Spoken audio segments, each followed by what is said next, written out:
Yeah, Coach, going back and looking at the film, I don't know. I didn't think the offensive line blocked maybe as bad as we thought coming out, but maybe there was a problem here and there with just having 7 real drives. Man, I tell Everything you gets what, exacerbated. I thought in all honesty, how you could convince your team of this is how we're going to win. I guess it's the old Dean Smith 4 corners. You know what I mean?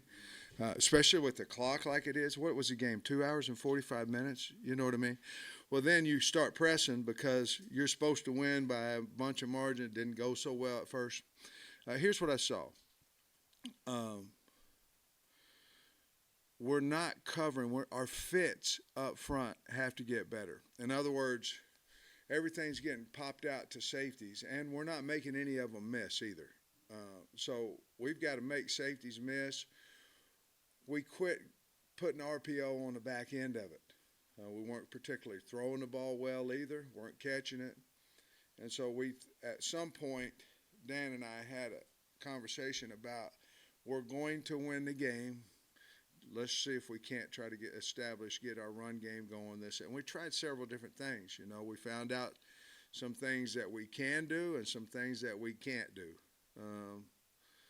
How we could take the ball with the last 6 minutes and displace the line of scrimmage like we did and not do it at the beginning. We've got to figure all that kind of stuff out. But the bottom line is this, is that our fits aren't good at tight end. They got to get better. Our fits are not good consistently up front. They've got to get better. Our blocking on the outside is on edge. It's got to get better. Our catching game, we had 2 third downs. We dropped the ball. We stay on the field. The game could be much different. Those things we have to get better. But after I saw that, I actually thought we played better last week than we did this week up front. But I didn't think we played too bad, actually, last week up front. This week, it's all about edges. It's about displacing linemen. And when we're in double teams, the only time that we truly displaced their D-line is at the end of the game, the last 6 minutes. Those things have got to become more consistent. I think Bo has to become a more vocal leader. He's got to go. I think having Brady back will help us. But we have to get better there. We're addressing it. We addressed it last week.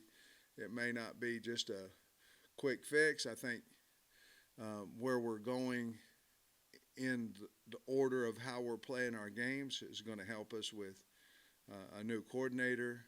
And there were some mistakes. A new coordinator continued to try to figure out exactly what we do well, what we can do well, but you have to do something well, and I think our backs got to run harder.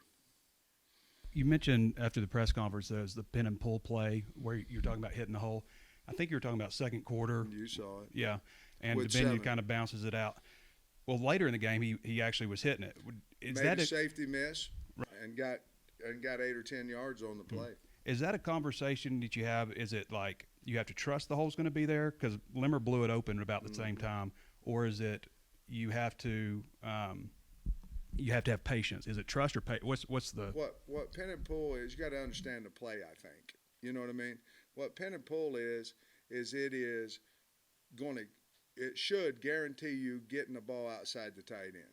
It should guarantee that because you've seen so many stretch plays that are full zone blocking plays, and they hit behind the center. I mean, that we're acting like we're stretching. Every now and then it'll hit front side of the tackle. Never gets outside the tight end. And pin and pull is one where you're going, I'm going to get in space. Obviously you don't want to pin and pull if they're in a 9 technique. You'd rather run some kind of inside gap scheme, inside zone. But if someone's going to give you that, you want to take advantage of it. You can get out to the edge, but then it's kick out, cover. That's just what it is. So when our tackle went to kick out, we just kept trying to outrun the kick out block. Well, that's not the design of the play. And so, again, it's a new play for us. But we should be better than that. We run it all the time in practice. So I think that is just trusting and understanding the play, to be perfectly honest with you. For the questions we asked the other night, about your run game, your fans have seen a team that ranked 7th in the country in rushing the last 2 years. So maybe is it too much to expect that a bunch of new linemen, a new coordinator, that you can hit at that level, and then you got to build up to that? You know, it's just a different offense. I think that's whenever you go with hire new coordinators, that's your biggest fear, that something that's worked well in the past doesn't anymore. You know what I mean? And we've had our trouble running the ball last 2 years at times, but we've been pretty consistent, running the football. So no, I don't think that's I can promise you whatever the concern would be. No, that's not true, because they're concerned a little bit more than me about different things. But the concerns of the fans, certainly, I can promise you we want to win and have success as bad as anybody. And so that's valid. We got to fix a way. We got to find a way to fix it. I'm not for sure. I think I might have said it the other night, that having RPOs on the back end of some things, it can dictate the numbers in the box, unless they're just willing to play man-to-man coverage the whole night, which our league probably will. But if you're not having the threat of throwing the ball, which we took away, then you're going to get a loaded box, and that's what happened. Then it becomes frustrating because I said I've never been around a team that couldn't run inside zone, and we haven't had success with it. And it's either we're not getting the movement, our fits aren't good, it's kicking outside to an unblocked safety. So all those things we went in depth with yesterday about how can we give our kids the best way of winning. And it doesn't necessarily have to be running the football, but you have to run the football to win, in my opinion. So you beat BYU by 17, could have scored at the end and made it 24. So KJ talked about playing with more passion, and I may be understanding the opponent, whatever. But so your players saw a blowout on the road.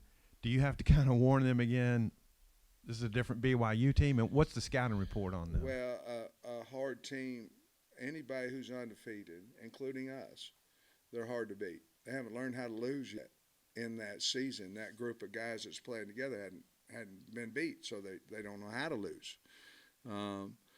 But I think the tape, to be perfectly honest with you,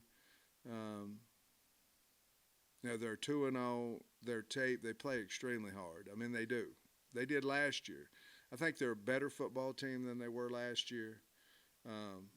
Big, physical team. They've got a guy at each level on defense that I think is really good. Their defensive end. They're Thule. I loved him last year. Just a hard-playing kid. And then Robinson. So they've got more than that, but those are kind of standout guys on defense. They're totally different on defense than they were last year. And got a guy from Weber State in, and they are multiple now. And against us, because of our not having success running the ball, I'm sure we're going to see a tremendous amount of looks. They moved pre-snap, some things we've got to get ready for.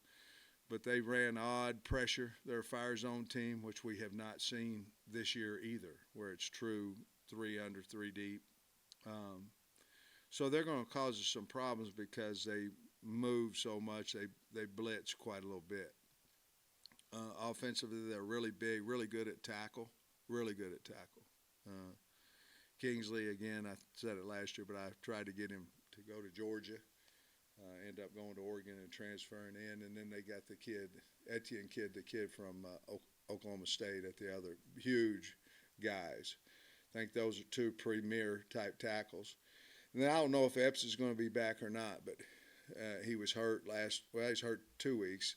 He's a really good player at wideout 2. Their number 2, this Chase Roberts is a really, he catches a lot of balls. He reminds me a little bit of R4, to be perfectly honest with you.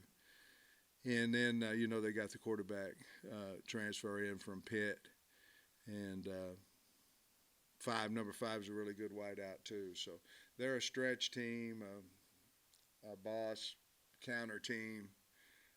They run a lot more stretch this year than they had in the past. I think they're still trying to run the ball a little bit as well. Two teams remind me a little bit of each other. I think their defense is playing outstanding. Their offense is playing well, but their defense is, to me, really playing well, like ours. And so it's a good matchup. They're a big physical football team.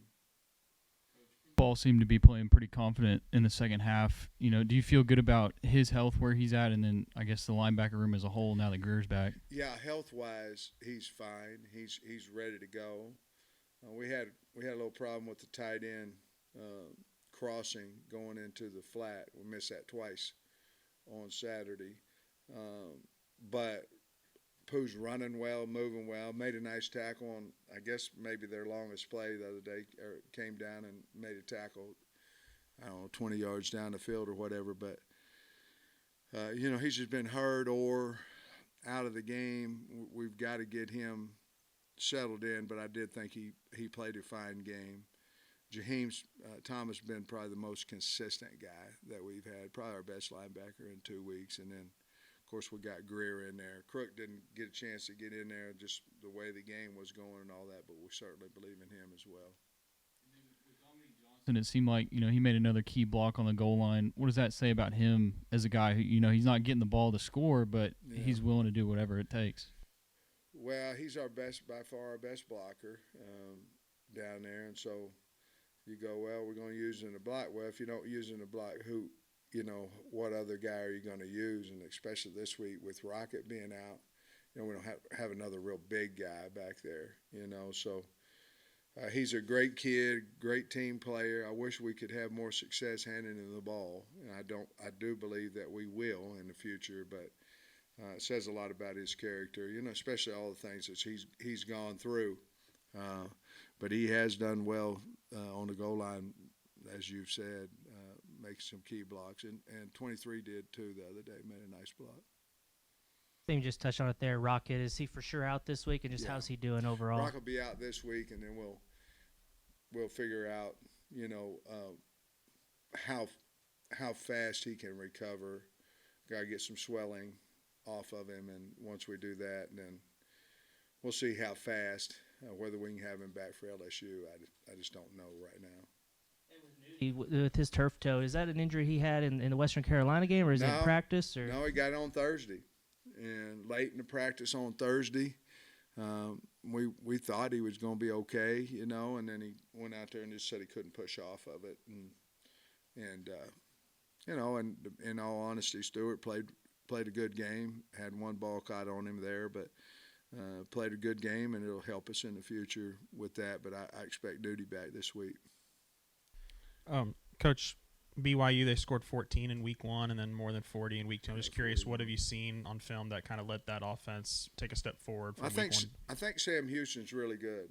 I think they're really good on defense. I think they're one of the top 20 as far as ratings go in their first 2 games that they've played. So I think they played a pretty good defense the first game. Obviously, they have some first-time guys, the quarterback, all that kind of stuff. I thought the second game, if you look at us on offense, and we didn't hardly have any explosive plays, and explosive plays are what you need for a lot of reasons, But BYU got quite a few explosive plays through the air. They hit 83 for a long pass, and so I think the run game was better against Southern Utah. It was a lot better than the week before, but they threw the quarterback threw the ball much better game 2 than he did game 1, and they made some nice plays off of it. They got good receivers now. And then on the flip side, in that matchup for your defense, it's been a pretty good 2 weeks. I mean, what has there anything that's surprised, or what are you most happy with the defense at this point in the season? Well, we haven't cut anybody loose behind us. I think that's, we're not giving easy points. We have had a few MAs underneath routes and things of that nature. We got picked the other night in a 3-by-1 that they end up making that bigger play for us. We were in man coverage. But I think right now we're swarming the ball well. I didn't think we tackled as well Saturday as we did the first game. We're not wrapping up. We got to wrap up, and we're just trying to knock the heck out of the guy, knock him down. Well, you got to wrap him up. But I've been really proud of our defense. I put them in a bad situation. They had to punt, goal line. They stopped them. Now you might say, well, they got down there. Well, teams are going to get down there on you. But for 2 field goals in that game, been really proud. And situational ball, I think we've been a lot better than what we have been in the past. Quick, there's a video circulating on the internet of KJ getting Skittles after a touchdown. I don't know what's the backstory behind that? Anything? No, I guess he just likes candy. I don't know. If it's a reward or low blood No, sugar. I need to find out where he's getting them from. Sam, you've said a couple of times Jaheim Thomas has maybe been your most consistent linebacker. Like, what's he doing well, or what are you most pleased with? Pretty much mistake-free. He's right now he's our most consistent tackler. Not jumping out of gaps. He's pretty much gap-free, gap sound in there, and he's just a guy that, well, for those reasons, been playing pretty well. Armstrong's been pretty good for you the first 2 weeks. Just going back to when you were trying to get him here, does anything come to mind, like recruiting process-wise, maybe? He's just a lot better than I thought he would be, to be perfectly honest with you. He's a lot faster. He showed flashes on tape of all the things that we've seen here, but he's Tesla. Let's put it like this: Tesla is about what I thought he would be, and Armstrong's much better than what I thought he would be, and I think it's just because of his speed, overall speed, and his ability to catch. But I think it has everything to do with what kind of person he is, and he's just a hard work, great kid. Well, both of them are. A lot of them are, but you asked me specifically about him. He's just a real great kid that's appreciative of, playing before a sold-out, full-capacity crowd and those things. With someone that's maybe playing himself into a few more snaps. Yeah, you know what's happening right now. None of them is playing very much. They've got the rotation. I'll be honest with you. I don't know who to take out of that rotation. And, you got to get Nico in there somewhere too, because he can fly and does some nice things. But Kiwi is a guy that is certainly we're talking about moving up to the ones. However, I think we had Jeff Coat had over 30 reps, and I don't think anybody else did. Now the game was, there wasn't as many reps, but most of them were in that high 20s. Now Stu came in; he didn't have that many, but he was very disruptive. It's good to have him back as well. But he was knocking people the line of scrimmage back, and so that's going to cut into somebody's reps too. Jeff got SEC Defensive Lineman of the Week. Can you just speak on what he's meant to you in that game and the 2 games, in fact? I think he showed up. He didn't really have any production in the first week, and I think that probably drove him a little bit as well. But, he was chasing the guy. The guy run out of bounds on one of them, and he just fell down on another one, But he played very physical and very hard, and it seemed like he was a little bit more into the game this week than what he was last week. But he's a valuable kid to us.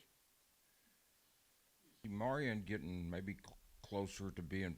I know he was injured for a while. Is Marion Harris getting maybe closer to playing some and getting a look at guard maybe as well as tackle? Well, that's where we're at with him. We've pretty much put him. Well, we're doing a little bit of both with him.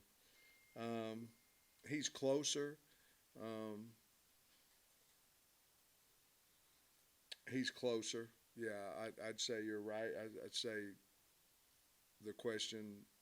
He's closer. I don't know that he's close enough right now to be in any type of rotation, but he's closer. Yes. We touched. there's not any awards for gunners, but Man, yeah, I mean, Tyrone Broden has really embraced that role. Just your thoughts on him, how well he gets down there, and just embracing that role when he really hadn't seen a lot of action. I wish we could get him some balls. Guy's a good player, but I mean, what we can have 13? What were we 13 for 19 or something like that the other night? I mean, that's throwing the ball very much. It's hard to get a lot of catches that way. So, I wish we could get him the ball because I think he's really good. But with what you just said, I mean, he's so valuable, and this is going to be. They got a punter that's punched about 55 yards every single time, and I don't know if that's because of. I know he's good, but I don't know the air difference and all that kind of stuff on a punted ball, but he's really good. So Broden's got a big. I don't know if they're going to double him or not or what. Right now, people can't handle him one-on-one, but he's done a really good job. And a transfer kid like that to not be getting the balls that he wants and then continue to play like he has says a lot about who he is. More wide receivers are going to play, but like Satania too, he just saw like 11 snaps, and we've seen how explosive he can be. Yeah. What are the thoughts on getting him more action? I don't, Then you got to take somebody out who's doing well. well, too. you do, but Trey, then you start talking about what are you trying to get accomplished. In other words, if you go to, we need a better blocker out there. He's willing and all that, but he's not. He's not as physical as possible, and that probably cost him a few reps. Out there, but every week we have a rotation that we try to get into with those guys. So, because I want to see. Nobody wanted to be 28-6, but I wanted to see some different guys. I want to see where we're at, and his reps kind of got skewed a little bit because of we quit throwing it. But I think he's really talented. Touched on it earlier about the running play that perhaps wasn't quite understood. Is that one of those things that just has to happen and be called in a game?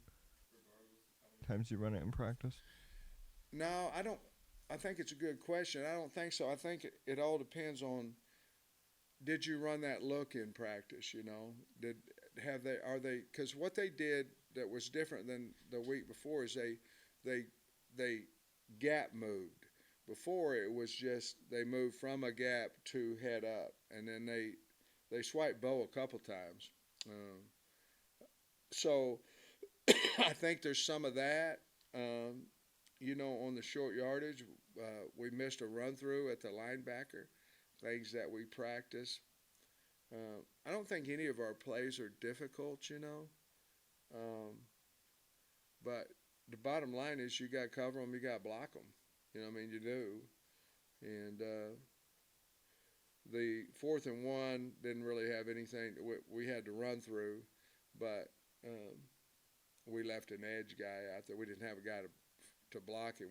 We need to can down a little bit further with the wide receiver.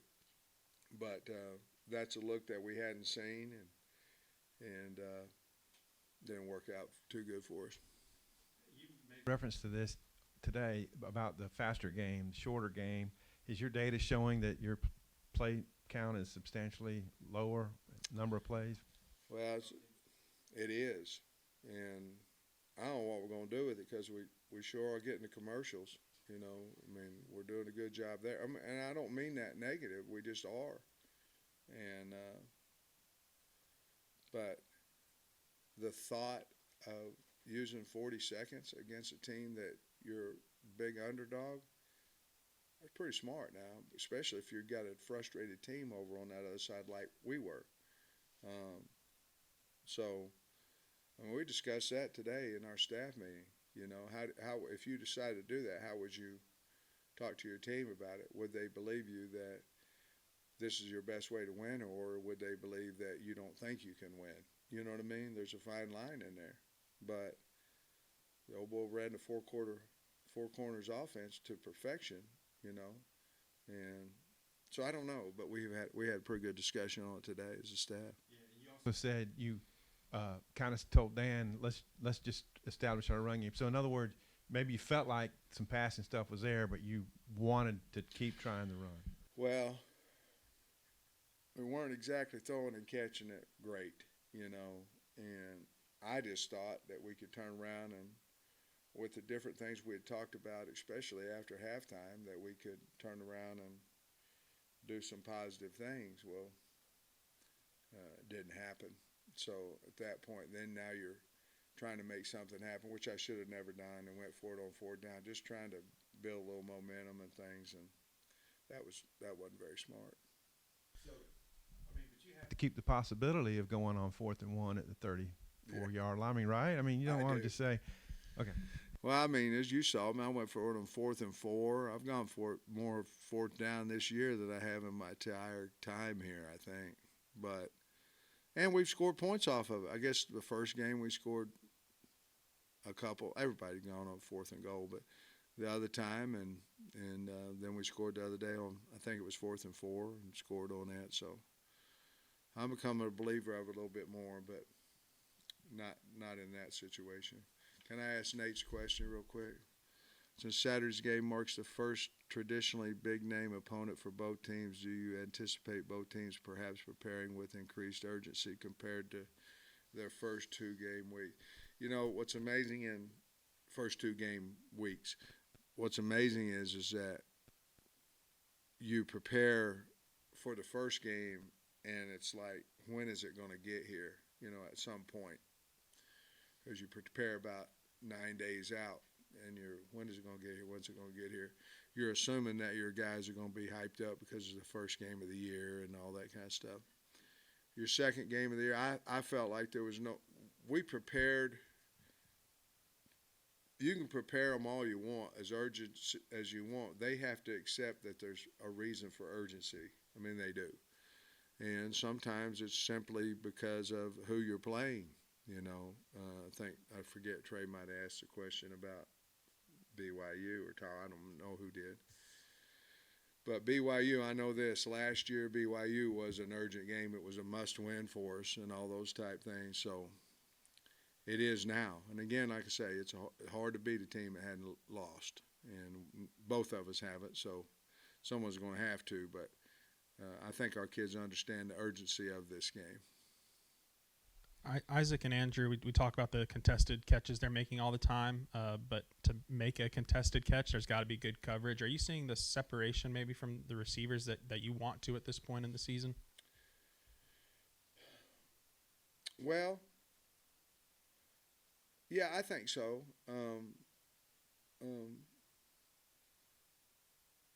I don't really know if we catch a couple of those third down ones that I would go, we're not able to get open. You know what I mean? KJ threw the one into just an area that Tesla went and got, you know, but they had it. They had two on him, you know what I mean? So, no, I'm not too worried about that right now. I just, you know, we caught the ball really, really well game one, and then we had a couple drops, you know, that hurt us. So we just got to catch the ball. I don't think KJ's holding the ball too long back there. Games coming up, first Yeah. of the season. You have preferences? One's home and one's away. Do you have a preference, like for a home game or away game or anything like that? Or you know, not worried about it? I would. You know, it depends on who you're playing, but obviously, if you've got a hyped up situation, game, whatever it be, you'd like to play it at night. You know, at home. And you'd like to play that one at 11 o'clock on the road, you know. There's not really a concern, Trey, but, well, I guess there is because it's already went through my mind is, you know, we go at night, and then we go over there at night, and we're on four in a row on the road, you know. But that's how it goes, and who's to say what, you know, LSU or whomever or BYU, how they're coming off of their schedule of night or day and all that kind of stuff. So, but if I had my druthers, I'd play at home at night and away at 11 a.m. All right, guys.